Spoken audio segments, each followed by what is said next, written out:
আচ্ছা, আজকে যেহেতু ভোগের সব আয়োজন আমার মাই করছে, তাই মা কিন্তু আজকে ভয়েস ওভারটা দিতে পারছে না, তাই আমি বলছি সব কথাগুলো। তো এখানে মা দেখো লুচিটা মেখে নেবে, তাই হচ্ছে সাদা তেল দিয়ে নিল, মানে ময়াম হিসাবে। অনেকেই জিজ্ঞাসা করতে পারো যে ভোগ তো নিবেদন করার আগে দর্শন করতে হয় না কাউকে, তা আমি কি এখন এখানে কি করছি? তো আমি বলে রাখি যে আমিও কিন্তু দীক্ষিতা, তো আমি ভোগ দর্শন, ভোগ বানানো থেকে শুরু করে সব কিছুই কিন্তু করতে পারি। তো যেহেতু ভোগের দায়িত্ব আমার মাই আছে, এগুলো দিকে আমি অতটা এক্সপার্ট নই, তাই এদিকটা আমার মাই সামলাচ্ছে।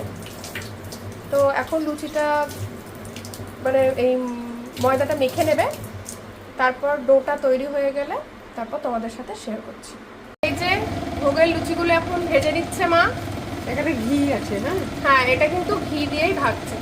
রান্না সাদা তেল আর ঘি, সাদা তেল আর ঘি দিয়ে যেহেতু ভোগ পড়েছে। বেশি কথা।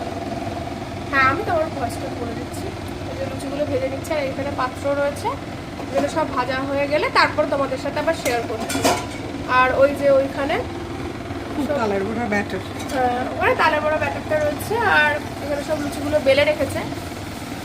খুব সুন্দরভাবে দেখো লুচিগুলো ফুলছে। যাই হোক, এটা রেডি করে নিক, তারপরে সব লুচিগুলো ভাজা হয়ে গেলে তোমাদের সাথে আবার শেয়ার করছি। দেখো কতগুলো লুচি ভাজা কিন্তু একদম কমপ্লিট। এখন কিন্তু 2:25 বাজে। মা কিন্তু সে সকাল থেকে মানে 7টা থেকে একের পর এক কিন্তু বাজারে যাওয়া, সব কিছু গুছিয়ে আনা, অনেকদিন ধরে জন্মাষ্টমী উপলক্ষে অনেক কিছু গুছিয়ে রাখছিল। তবে এত সুন্দর করে ফুলছে না লুচিগুলো, খুব ভালো লাগছে দেখতে। যাই হোক, তবে আজকে সকালবেলায় ফুল, দুধ এগুলো তো সব টাটকা টাটকাই যেহেতু আনতে হবে, বাজারে গেছিলো।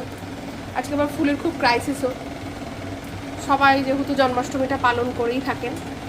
তো এই যে লুচিটা প্রায় ভাজা শেষ,